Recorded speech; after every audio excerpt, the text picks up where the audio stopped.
Арттан кол салдыңарбы басып атканда сразу удаление. Макош боюнча аябай көп сөз болуп атат да. Эңип атканда салдыңарбы сразу удаление. Раз эч жак айтқан жок биздин курамда. Кыргызстан боюнча эле биздин Үй менен келип бирден ары сразу удаление. 15-16 атыбыз бар. Сарайда турат. Калгандар пассанчиктер эле. Команданы бир чачыратып кайра ураганы дагы бир сабак болду окшойт. Сейитбек менен башында эле сүйлөшөбүз. Өз макулдугун берген. Биздик жылдызды курам, бирок аттар жагы жылдыз болбойт. Өтмө кубоктун чемпиону ким? 2020 Суу Самырда. Давайте чогуу билебиз.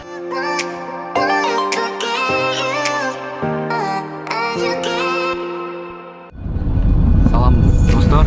Биз азыр Сары Өзөнгө Суу Самырына баратабыз. Ошакта 1 май айында Суу Самырдын өз турнири болот экен.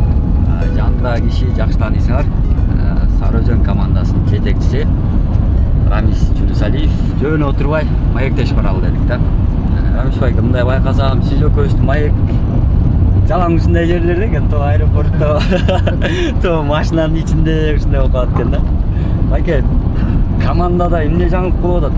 Состав куралып калдыбы? Эми Кудай буйруса состав жөнүндө ушул айдын аягында расмий маалымат беребиз. Февралдын аягында.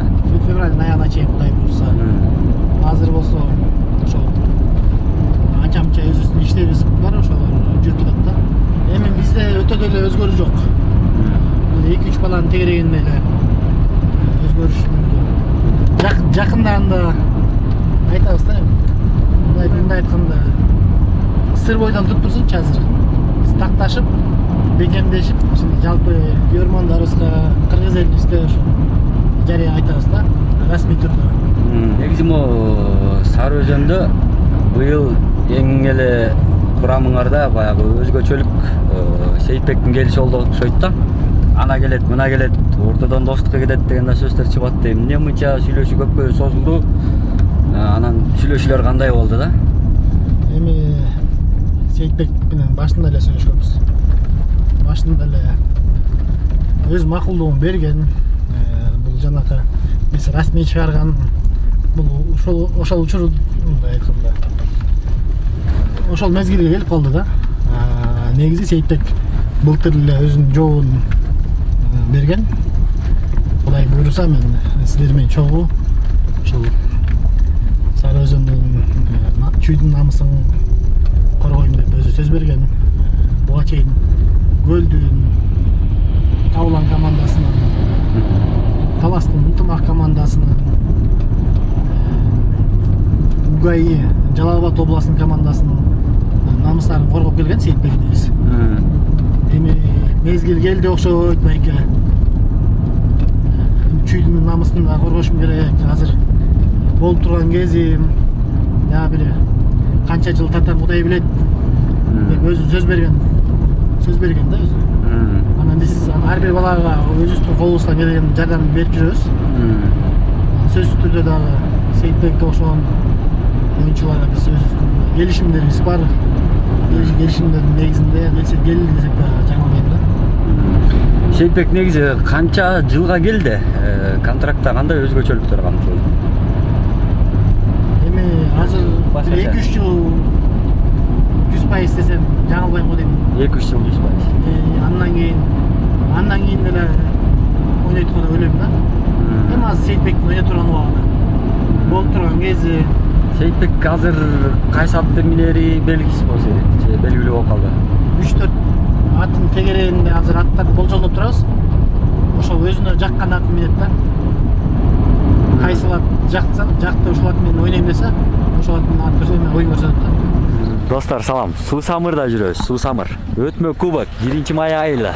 Жалаң звездалар. Канча команда аркы беркитсем билебиз. Жаңы эле келдик. Наке. Балдар тизилип атышат, командалар келип атышат. Даяр эмес окшойт. Азыр сурайбыз, билебиз. Өтмө кубоктун чемпиону ким? 2020 Суу Самырда. Давайте, чого ви білесіз? Самурайдын кубогу бар. Президентский кубок дейт, ошондой жасап берген тал өзү. Ошо ойноп атканда бир 7 жыл болуп калды. Ошо биз былтыр болгонбуз, эми бир өткөрүп атабыз. Ошондо мындай 7 жылдын аралыгында кимдер өттү? Биз 2 жолу уттук. Кайсы биринчи май айы? Биринчи май айында биз 1 жолу уттук, 2 жолу уттук, ушу 3-үncү утканбыз. Уже мону утсак 4 утабыз. Калган айылдар бирден утуп чыгышты. Анан бир Кызыл Ой деген айыл бар, ошо утуп элек. Бүгүн эми күчтүү командасы ким бүгүн? Бүгүн күчтүү команда бар эле күчтүү, менен главный берен Марттын балдары күчтүү, аттары күчтүү. Мартта кимдер бар? Кожомкул Таштемир бар. Чексен. Дагы? Анан Муткудан Рустамдар бар. Жолке деген команда бар, анда Эламандар бар, ушу бар эле. Жакшы. Бирок силер кичине жылдыздуу курам экен анча. Биздик жылдыздуу курам, бирок аттар жагы жылдыздуу болбойт. Эламандын Сары Өзөнгө келет деп баягы көчмөндөрдөн кийин өзүңүздөр эле ошо интервьюларда Эламан өзү деле айтып жүрдү эле да. Анан акырында эле ынтымак кетти болуп калды. Сары Өзөнгө келбей калышына эмне себеп болду Эламандын? Эламандын өзүнүн ниети бар болчу Сары Өзөнгө ойнойт дегенчи. Кандайдыр бир себептер менен өзү чечим кабыл алып достук ынтымак командасына өттү. Өзүнүн жеке иши экөн, өзүнүн жеке чечими болду десе да болот. Келбей калышынын себеби чоң деле себеп болгон жок, анткени биз Эламанга айтканбыз. Кел Сары Өзөнгө келип ойно. Биз сунуш бергенбиз. Эми өзүнүн чечими болду. Ар бир адамдын өзүнүн жеке чечимин сүйлөйбүз. Менче Эламан менен ошо контракт тууралуу сүйлөшүүгө деле жеткен жок окшойсуңар, ошо. Жетишкен эле жокпуз. Демек өзүнүн каалоосу болуптур да. Жеке өзүнүн каалоосу болду да. Сиз Эламан менен мындай жекеме жеке сүйлөшкөн жоксуз. Ага чейин ынтымак командасына чейин сүйлөшүүлөр болгон мындай. Агайыны катары сүйлөшүп жүрчүбүз. Андан кийин эле мындай жолугуп сүйлөшө элекпиз. Могу Сары Өзөндө негизи эле балдардын канчасы контрактта турат? Контракт дегенде биз эми расмий түрдө контракт түзбөйбүз. Бирөөмүн да расмий түрдө контрактыбыз жок. Бирок колубуздан келген жардамды балдарга көрсөтүп беребиз ушунча. Жардам болгондо кандай ошондо мисалы? Материалдык жардам, ар кандай кээ бирөөнө тыйын беребиз, кээ бирөөнө ар кандай жардамдар беребиз. Жардамдын түрү бар да. Намыс деп, биринчи намыс деп турушат. Ошол жагынан да экинчиси, анан байке биздин да ушундай убагыбыз келген. Биз да ошол булак тартып, азыр болуп турган кезинде тартат экенбиз дагы, өзүбүздүн бир учур өткөндөн кийин ойундан чыгып калышыбыз мүмкүн. Колубуздардан келген жардамдарды бериле деп өздөрү суранышат да. Биз деле аны түшүнөбүз, туура түшүнөбүз. Эч кандай каршылык деле жок. Каршылык деле жок. Чуңгалдан 4 команда келип биз деле кузмой картып Sen ne oldu Muhammed? Oldu. 3 oyunга. Cevapka da şitke koyalım. Yok. Aynı kısa Капитаны ким бар? Farhat. Beşekey Farhat. Samurda 6 ayıl var. 6 ayıldan 6 komanda geldi. Келди, бүгүн 6 команда бар, э? Buyursa 2 tayğazında öt otat. Bu tayğazında 3 komanda oynuyor. Öydök tayğazında тактада болот абы, э? Taktada hazır болот oyuncu. Ошондо биякта кайсы команда? Биякта 1 may ayılı Orda komandası ana men Kızıloy. Кызылай, э? 3 komanda şu жерде. Жакта Марта Кожомкул айылы, Кайсар айылы, ana Жолка айылы. анан аяктан бирөө келеби? Аяктан биринчи, экинчиге келип. Анда полуфинал башталат экен да. Биякта полуфинал ушул жерде өтөт да буюрса. Ансыбайк могу эми боюнча, Макош боюнча аябай көп сөз болуп атат да. Тактап койгойчу ушуну. Эми Макош өзү менен жеке тааныш эмесмин. Бирок сыртынан көрүп турам ал жигитти. Бул да бир жакшы, күчтүү жигит десем жаңылбайм. Анткени ошол орто ойногон оюндарын көрүп жүрөбүз. Өзүм мындай шарттуу, балбал экен. Бирок биз мен жеке өзүм Макош менен байланышып, бизге ойноо же ойнобоо деген мындай сунуштар да болгон эмес. Биз андай өткөндө социалдык тармактарга чыгып кеткен маалымат бул. Дал келбейт да. Негизи кандай баягы ал социалдык тармакка чыкканга чейин эле мен деле ушундай сыяктуу бир сөздөрдү угуп жүргөм да. Жөн чыкпаса керек сөз. Эмнеден чыкты да? Уже Макош Сары Өзөнгө келет деген же пландар да барбы кандай? Эми азыркы учурда план жок. Макош Сары Өзөн командасына келет деген.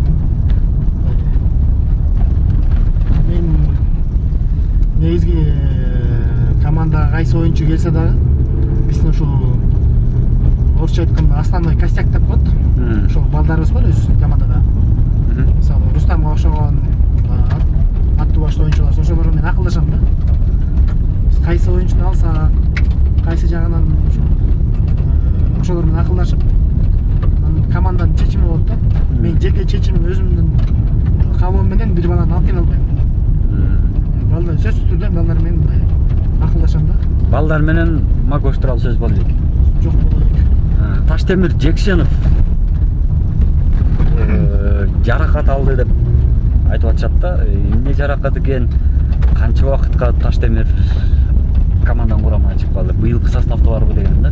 Эми Таши инебиз болсо команданын курамынан чыккан жок. Өзүбүздүн командада эле.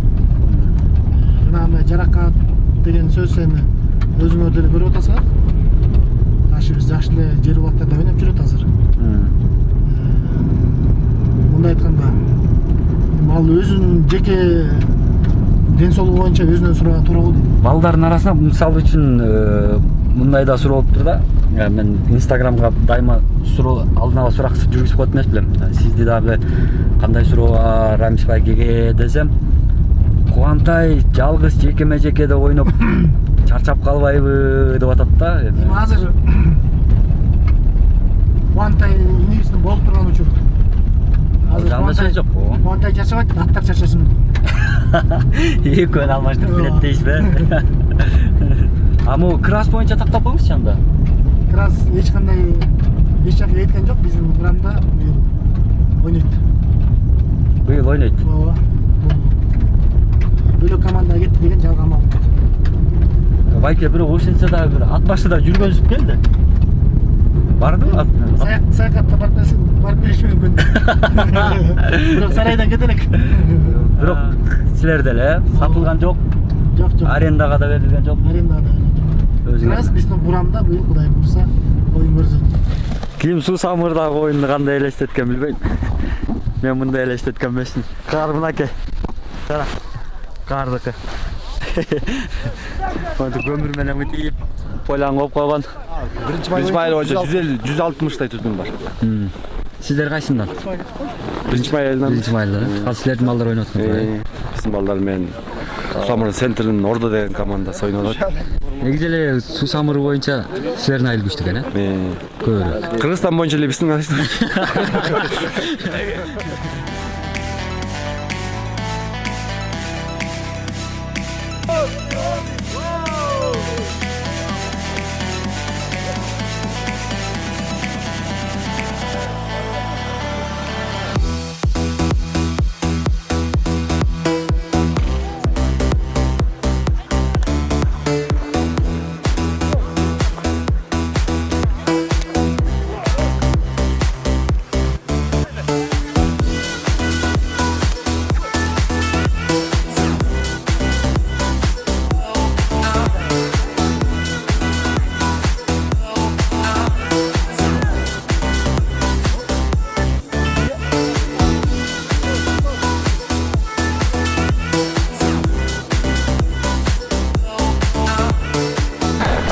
Айта кетпеш балдардан, жылдызы курамдардан кимдер чыгып атат?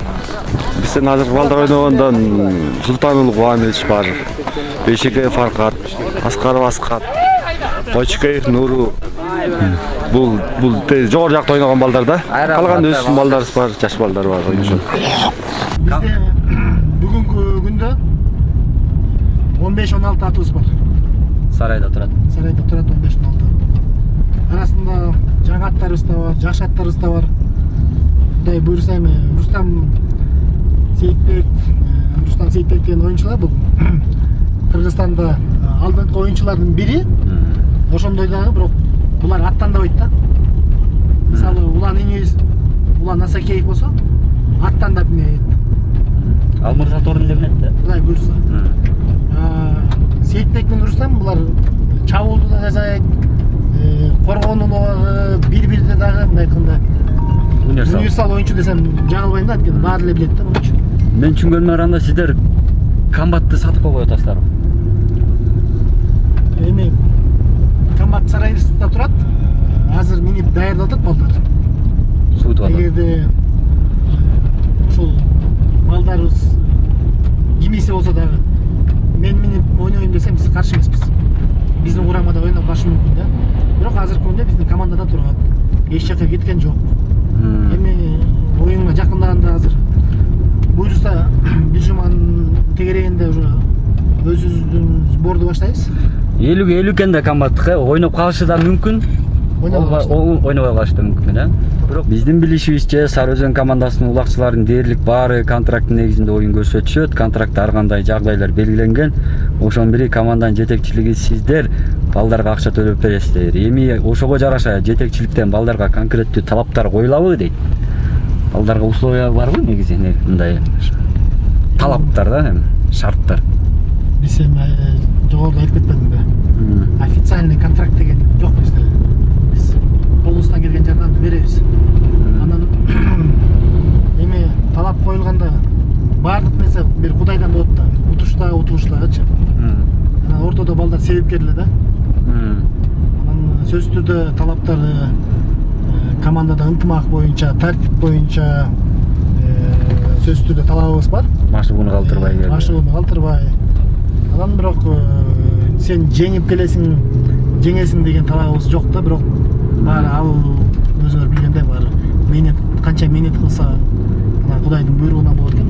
Көпөрү канчалык саясатташып кетти деп ойлойсуз? Акыркы жылдары өзүңөр көрүп атасыздар, мисалы акыркы жылдары карасак, ушул Сары Өзөн командасы, Достук командасы, Ынтымак командасы, ошол эле адамдар канча жылдан бери ошол команданы кармап келатат да. Бул жерде эч кандай саясат жок. Жаңы команда түзүп, жаңы колдоо көрсөтүп жүргөндөр боюнча мен айта албайм да. Бул саясаттын аркасы менен команда түздү же быйыл шайлоо болот, эптеп командага түзүп элге жагайын деген ниетпи, аны болсо мен айта албайм. Биздин Сары Өзөн командасында эч кандай саясат жок. Биз ушул улуттук оюнду көпөрүнү колдойлук деген эле ниет менен акыркы 10 жылда биз команданы кармап жүрөбүз. Так, достор. Айылдын дагы башка жагында дагы оюн болуп атат. Ошол жакты да барып көркүлелик. Кыскасы полуфиналдан баштап тартабыз. Азыр групповой болуп атат. Бул 3 командадан 2 чыгыш керек экен группадан. Жактан да 3 командадан 2. Көбүнчө жылдыздардын баары тиги группада болуп калыптыр. Ошол жакты барып туруп байкап келечи. Айылдын башка чекеси. Мына жакта ушундай. Рустам бир команда, Еламан бир команда, Таштемир бир команда болуп ойноп атышат жакта. 3 башка айылдан болуп калат экен.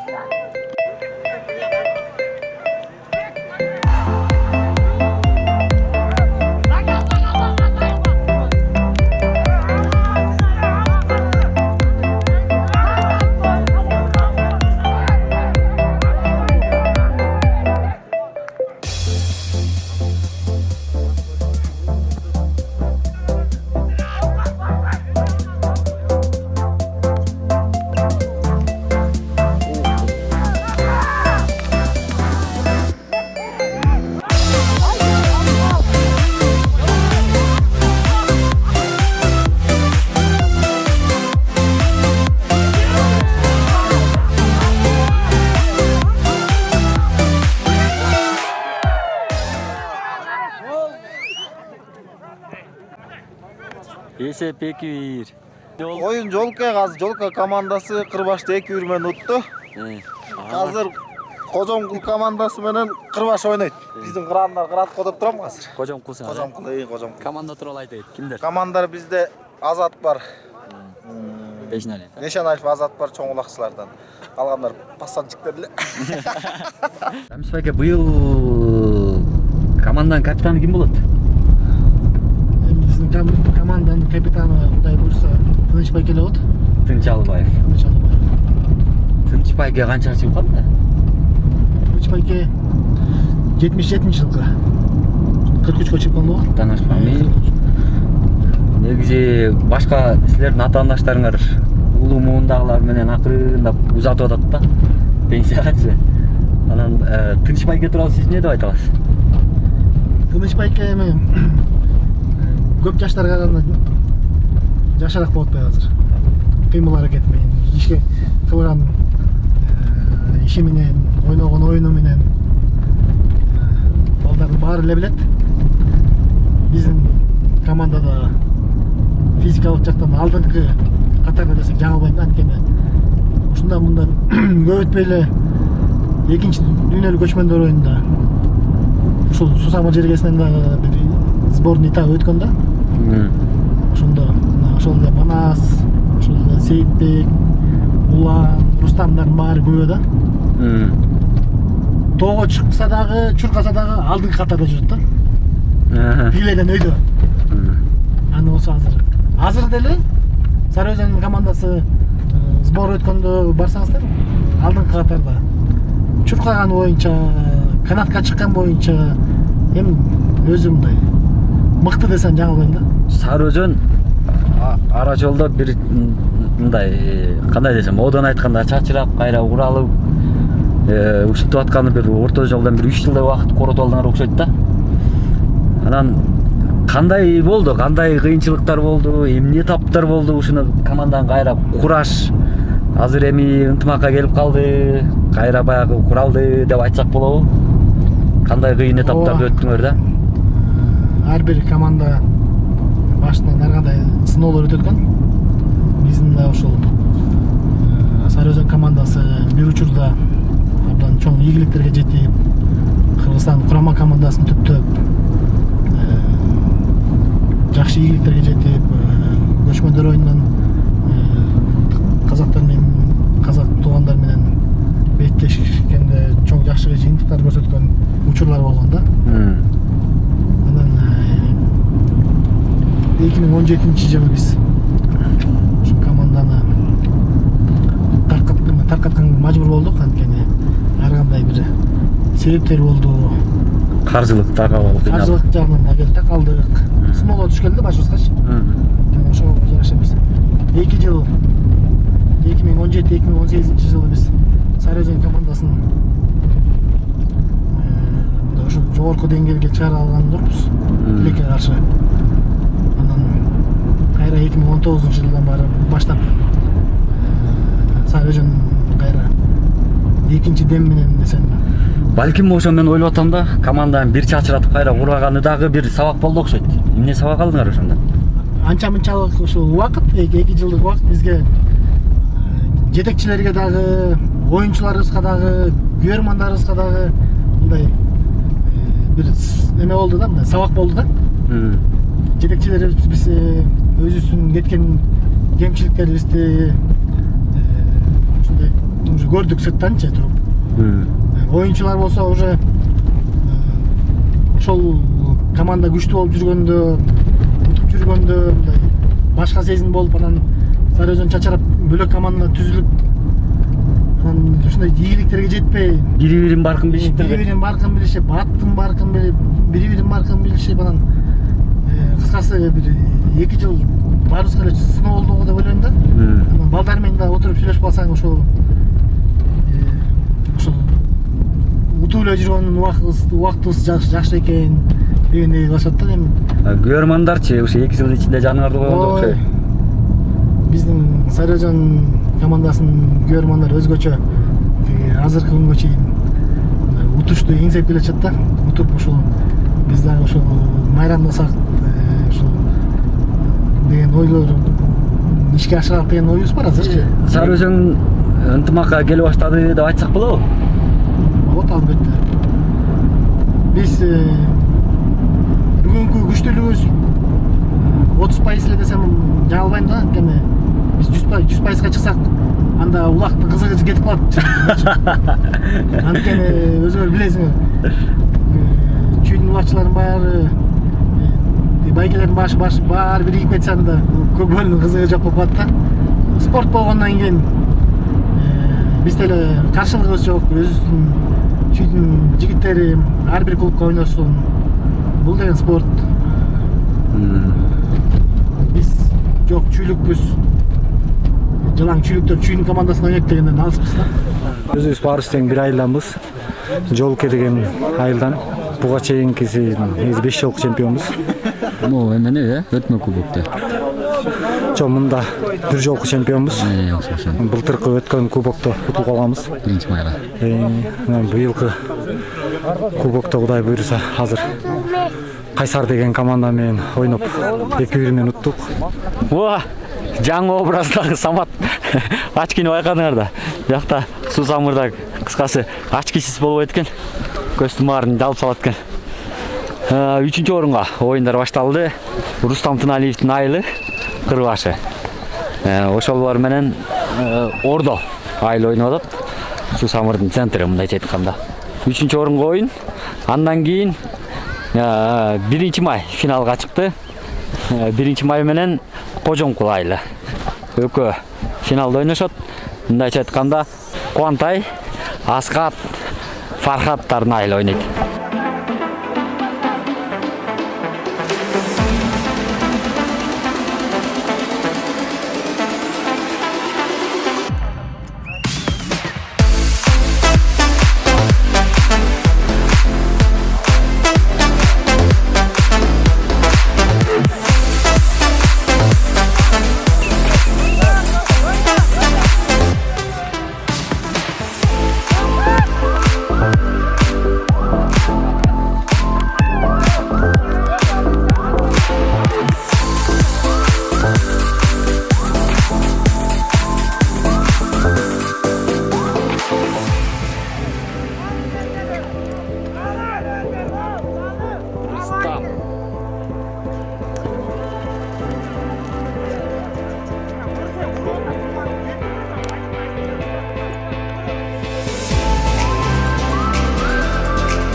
Finalda ne?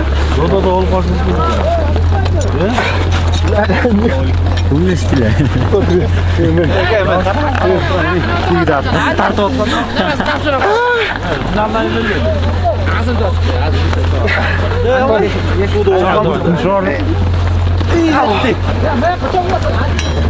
Заң сатып алгам 3 жаш. Жакшы экен бирок айылда эле бул баста. Шаар көрүлөт. Жок, 3 жашта эле. Жакшы ойнок экен бирок. Каяктан алдың? Айылдан эле байкем. Судьясың да? О, эмелек балдардын тамакка. Жогорку лигада бирден бир күчтүү команда Рассвет командасы болчу да. Ошол командадан таркап кеткени сизди кандайдыр бир деңгээлде өкүндүрдүбү? Сөз түрдө өкүндүрөт да. Бул Рассвет командасы атактуу команда да. Абдан чоң салым кошкон ушул командалардын бири десем жаңылбайм. Анткени ошол түптөгөн мен өзүмдүн туугандарым, өзүмдүн байкелерим болот да. Ошолордун көрүп биз чоңойдук десем жаңылбайм. Анткени ошол биздин бала кезибизде, кичинекей кезибизде ошол бир айылдан, ошол Майын Антоновка айылынан рассвет командасы туп келген. Башында Индусбек Нүкөнбаев агабыз турат. Далай ошол кишинин асаты менен ушул деңгээлге жетти десек деле жаңылбайбыз. Биздин агаларыбыз ошол Нурбек, Айбек,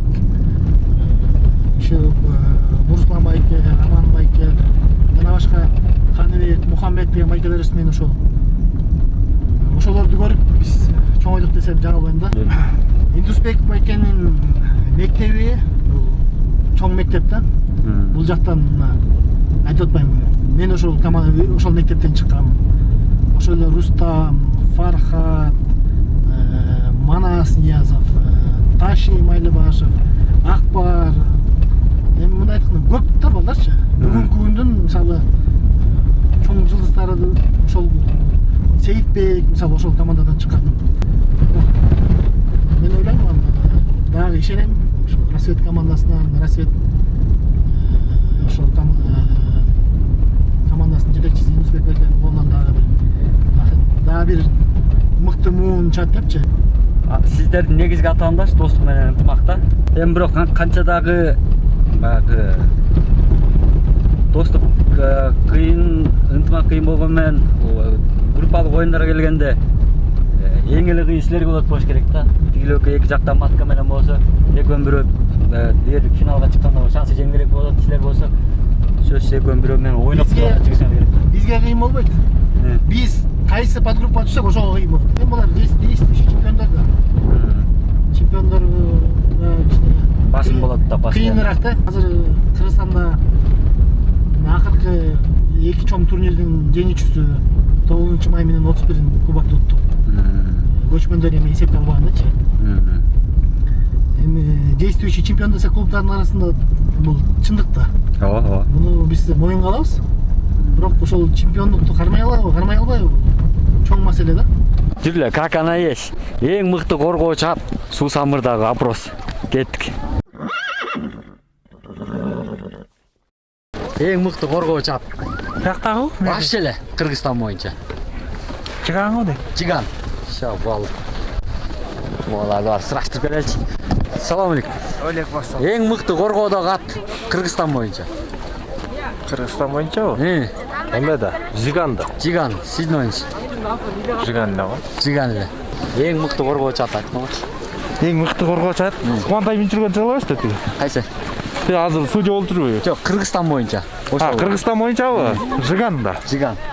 Кыргызстан боюнча эң мыкты коргоочу ат. Давай, бирден мнение айткыла. Бул? Жиган. Жиган. Жиган. Жиган. Мекте Жиган. Сеники да Жиган. Силер? Мыкты коргоочу ат. Коргоочу аттардан. Жиган да. Эң мыкты коргоочу ат Кыргызстан боюнча пока Суу Самырда Жиган лидирует. Башка атты айта элек эч ким. Кайсы ат? Жиган. Сен? Торнадо. Торнадо. Сенки? Ахиллес. Ахиллес коргоочу эмес да. Сенки? Коргоочун билбейт. Иә. Коргоочу ат. Жиган да, Жиган. Жиган, сенки? Всё, давай. Мыкты защитник ат. Кыргызстан боюнча эң мыкты защитник ат. Ким защитник? Ат. Алайбы оюңуз. Анысын эле билбейм. Сиздики байке? Боюңуздар эми. Иә байке. Кайсы десем бул? Баардыгы кийинден. Бирөөнү айтмакчы, бирөөнү. Бүркүт футболчу мурда Коргоочу ат, защитник ат. Кыргызстан боюнча. Кыргызстан боюнчабы? Кара байыр деп ойлойм. Кара байыр, Я, кимдеш? Мени. Защитник ат Кыргызстан боюнча эң мыкты. Байтору дейм. Байтору? Кана брат, айт кой, бүтүрдү ошо менен. Эң мыкты защитник ат Кыргызстан боюнча. Байрак. Уктуңар да, эң мыкты ат. По-моему, менче Жиган утуп кетти окшойт. Эң мыкты коргоочу ат Суу Самырдын пикири боюнча. Как она есть. Март жана 1 май айылы. Биякта финалдык оюн. Кыскасы утканы Суу Самырдын өтмө кубогунун жеңүүчүсү деп аталат. Куантай, жаңы сезонго даярдык кандай? Эми жаңы сезонго дайындык жакшы эле, бирок азыр дайындык боло элек. Ошо майыбызда бүгүн убакыт. Быйыл кандай? Кайсы атты минген азыр? Эми алдын айтыш кыйын азыр. Эки ат бар. Азыр эми жакында чечилет коем таштагычы. Кайсы атты минерим. ошол алдыда сүйлөшүүлөр болот, ошол бүткөндөн кийин. Красиво көмбүрөдө, бирок. Оо, көмбүрөт. Так, кожомкул айыл. Ошондо силер март айылы? Сегизинчи март болчу илгери, азыр Кожомкул айыл. Силер финалда жана биринчи ойун утуп калгансыңар, бирок пачкам чыктыңар да ошондо. Айтып койсуңар эми айыл тууралуу. Азатбек. Айыл тууралуу? Айылдын улусу капитан 87-жылкы жаш балдардан түзүлгөн курам. Айыл ичинде. Жакшы эле, буюрса. Азан алмашпай эле ушуйдун урасыңарбы? Так алмашасыңар, Тайм бүткөндөн алмашасыңар. Анан життер эме таза оюн көргөзгүлө. Мен эч кимге тартпайм. Көчөк айтылган, Жанчар көчөгүнү эмеге Жеребевкага келгенде бүт правиланы түшүндүрүп айткан, Жанчар айткандыр да силерге. Арттан кол салдыңарбы, басып атканда сразу удаление. Эңип атканда салдыңарбы, сразу удаление. Үй менен келип бирдеңер сразу удаление.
Эсеп 4-0, биринчи тайм аяктады. Так, 4-төн тең Кубантай салды. Кирерде сабап ал, кыйкырып эле. Андан не кылсың Кубантайды? Рахаттан тартылады, рахаттан. Коркпой. Утусаң, утуласаң, рахаттан тартылады.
Kolda uşul Susamır eli жаштары жалпы ушул бир атты имгизели деп чечтигилек жалпы мына Susamır eli жалпы. Ушул атты имгизип, ушул камчысын машина айтса, машина берсе күрүш берет эмеспи? Камчыны бадарт этип ушу ак калпак чепкенин кийип берели.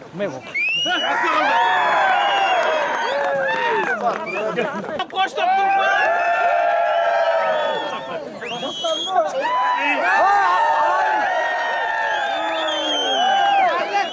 Atlet, ben bastım atlet.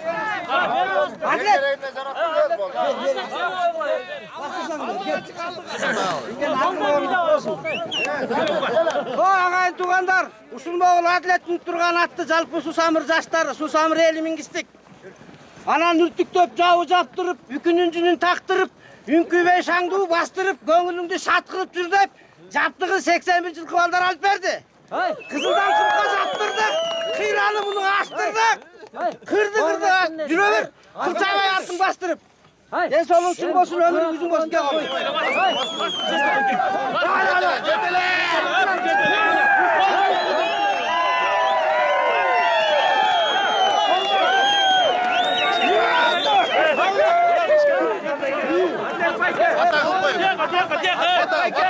Endi şu ulakçılardı davatçı kılayın dep şu bарын даватқа чыгарайын деп ушу улакчыларга кызмат кылайын деп келгем.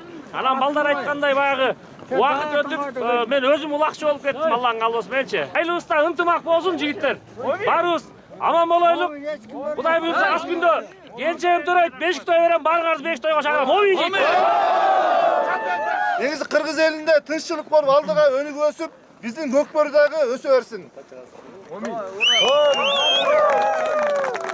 Анан эми ушу бүгүнкү уюштуруучуларга ушу чын дили менен куттуктап, өзүм атыман 10 000 сом берип коеюн аке. Байгени кандал бөлөстөр, ушу көкбөрүчүлөргө болсун, агаларга да жетсин.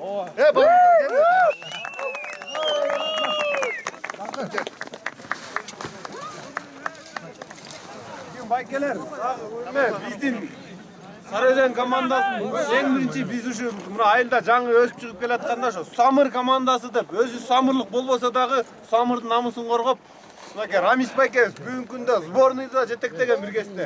Азыр Сарыөзен командасы чүйдүн намысын коргоп, чүйдү жетектеп жүрөт да. Анан атайын ушу алыстан келиптир деп сөз берип коелу. Тойуңуз тойго улансын, ар дайым элибизде жакшылык болсун. Анан Кудай буйруса, биз дагы бир жакшы ниет кылып атабыз. Кызыкка Кудай буйруса бир жакшы мындай ат майданда ошол баарыңыздар менен бирге чогулуп алып туруп бир суу самыр өрөөнүнө эң ортосу кызык болот экен. Ошол кызыкка бир жакшы майдан курсак деген ой бар да. Ошону баары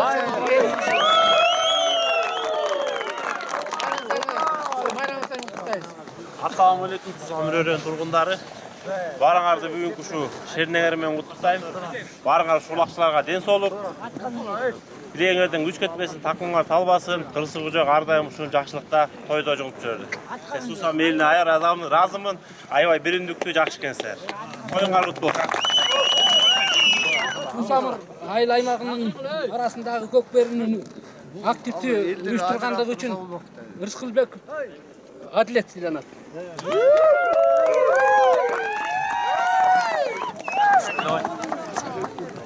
Бул атта түшпөй отура.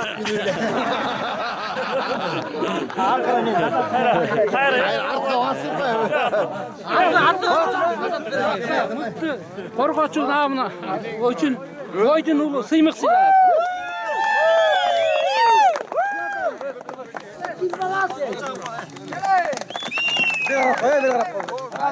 Убакта мыкты аргымак сыйлыгы боюнча Байтору.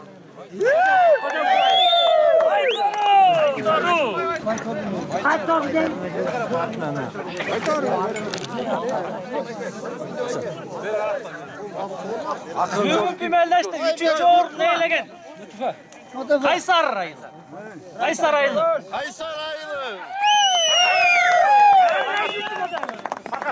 Менден кошулбай. Жолка жокпу?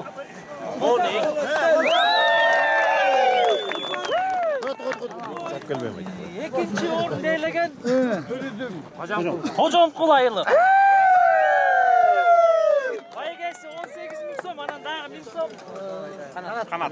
Канат байгеден ысык көлдөн 19 000 сом. 19 000.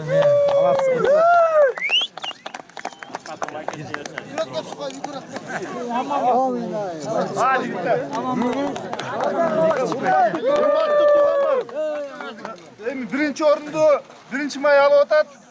Кудай буйруса ар дайым ушу Кыргызстанда көкбөрү боюнча биринчиликти Сарыөзөн чүй ынтымак бербей келе берели. Ушундай байге ар дайым ушу самыр малдары ошол оюнду жакшы көрсөтүп жүрө берсин,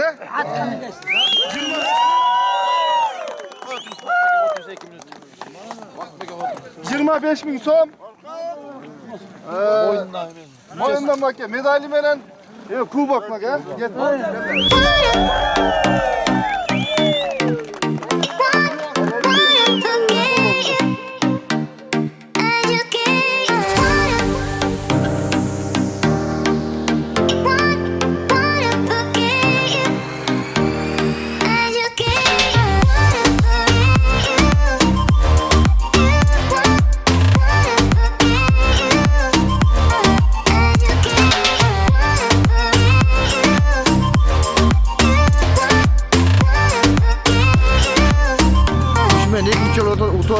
кубокто.